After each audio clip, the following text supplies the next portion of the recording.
Good morning बच्चों। इससे पहले वाले वीडियो में हमने चर्चा की परिस्थिति और भूमिका के कौन कौन से आवश्यक तत्व देखने को मिलते हैं। आज के वीडियो में हम आगे चर्चा करेंगे परिस्थिति की परिभाषा, परिस्थिति के प्रकार, कितने प्रकार की परिस्थिति होती है और परिस्थिति के निर्धारण के कौन कौन से आधार देखने को मिलेंगे। परिस्थिति सामान्य तौर पर कहा जाता है एक समाज में व्यक्ति का पद। एक समय में व्यक्ति कई पदों को धारण करता है और उससे संबंधित उसे भूमिका का निर्धारण या भूमिका का निर्वहन करना पड़ता है। किस पद से संबंधित कौन सी भूमिका है, इसका निर्धारण उस समाज की संस्कृति के द्वारा किया जाता है। परिस्थिति को परिभाषित करते हुए इलियट तथा मेरिल ने लिखा है, परिस्थिति व्यक्ति का वह पद है जिससे व्यक्ति किसी समूह में अपने लिंग, आयु, परिवार, वर्ग, व्यवसाय, विवाह अथवा प्रयत्नों आदि के कारण प्राप्त करता है। परिस्थिति इलियट क्या कहते हैं, वह पद है जिसे व्यक्ति समूह में किसके आधार पर प्राप्त करता है, अपने लिंग के आधार पर, अपनी आयु के आधार पर, अपने वर्ग के आधार पर, अपने परिवार के आधार पर, विवाह व्यवसाय के आधार पर व्यक्ति प्राप्त करता है। और बहुत सरल शब्दों में ऑगबर्न और नीमकॉफ ने इसे परिभाषित करते हुए लिखा है, परिस्थिति की सबसे सरल परिभाषा यह है कि यह समूह में व्यक्ति के पद का प्रतिनिधित्व करती है कि व्यक्ति को कौन सा पद मिला है और उस पद से संबंधित उस व्यक्ति का क्या दायित्व है। इस प्रकार हम कह सकते हैं कि परिस्थिति एक समूह में व्यक्ति के पद का सूचक है और यह पद व्यक्ति को समाज द्वारा स्वतः ही प्रदान किया जाता है। व्यक्ति अपने गुणों और योग्यता के आधार पर इसे प्राप्त करने का कार्य करता है। अब हम बात करते हैं सामाजिक परिस्थिति के प्रकार। सामाजिक परिस्थिति को प्रमुख तौर पर दो भागों में विभक्त किया जा सकता है।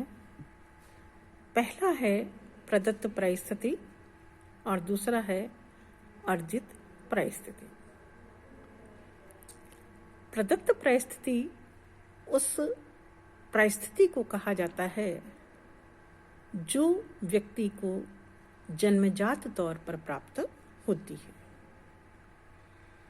जिसे प्राप्त करने के लिए व्यक्ति को कोई भी प्रयास नहीं करना पड़ता। यह वंशानुगत तौर पर व्यक्ति को प्राप्त होती है, जिसमें हम कह सकते हैं लिंग भेद, आयु भेद, संपत्ति, नातेदारी, जन्म, जाति, शारीरिक विशेषताएं, ये कुछ ऐसे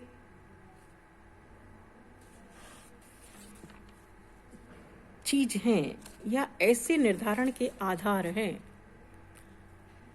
जो व्यक्ति की पद और परिस्थिति का निर्धारण करते हैं। अब चलिए हम एक एक बिंदु पर इस पर चर्चा करते हैं। सबसे पहले हम बात करते हैं लिंग भेद।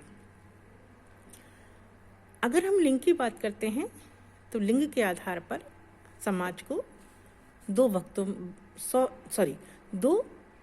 भागों में विभक्त किया गया है। पहला है स्त्रीलिंग और पुल्लिंग। हम भारतीय समाज में पले बड़े व्यक्ति हैं। हमारे समाज में लिंग के आधार पर स्त्रीलिंग को पुल्लिंग की तुलना में कम महत्व दिया जाता है। भारतीय समाज की मैं बात कर रही हूँ। इस कारण लिंग के आधार पर किसका पद, किसकी परिस्थिति ऊंची हो गई? पुल्लिंग की, पुरुष की। आयु भेद की हम बात करते हैं। आयु का अंतर, किसी की आयु कम है और किसी की आयु अधिक है। भारतीय समाज में जिसकी आयु अधिक होती है उस व्यक्ति का सम्मान हमारे समाज में कम आयु वर्ग के व्यक्तियों की तुलना में ज़्यादा किया जाता है। तो आयु के आधार पर भी हमारे समाज में अंतर देखने को मिलता है। नातेदारी, रिश्तेदारी।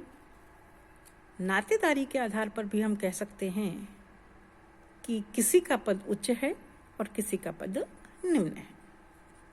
जैसे जीजा और साले में, साला चाहे उम्र में जीजा से कितना भी बड़ा क्यों ना हो, लेकिन जीजा का पद हमारे समाज में हमेशा साले से उच्च ही माना जाता है। तो नातेदारी के आधार पर भी पद और परिस्थिति का निर्धारण किया जाता है।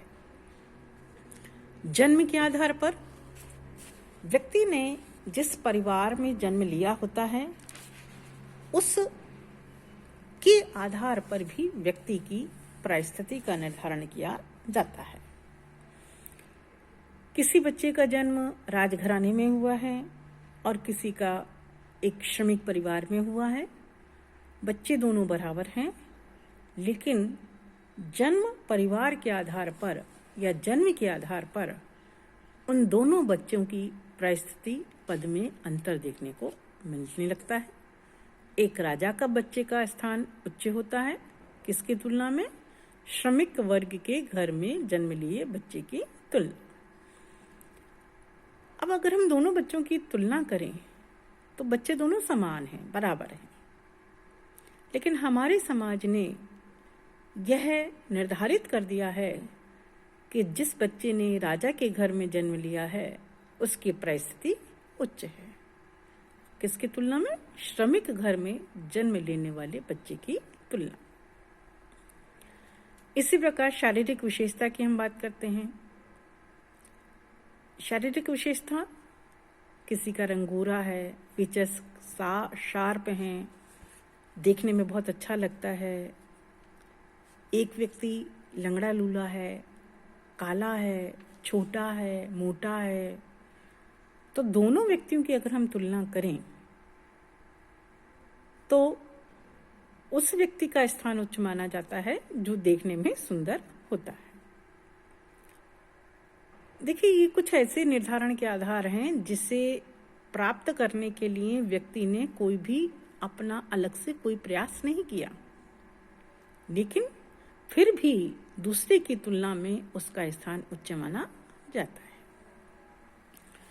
अंतिम और प्रमुख बिंदु की अगर हम बात करते हैं तो वह है जाति प्रजाति।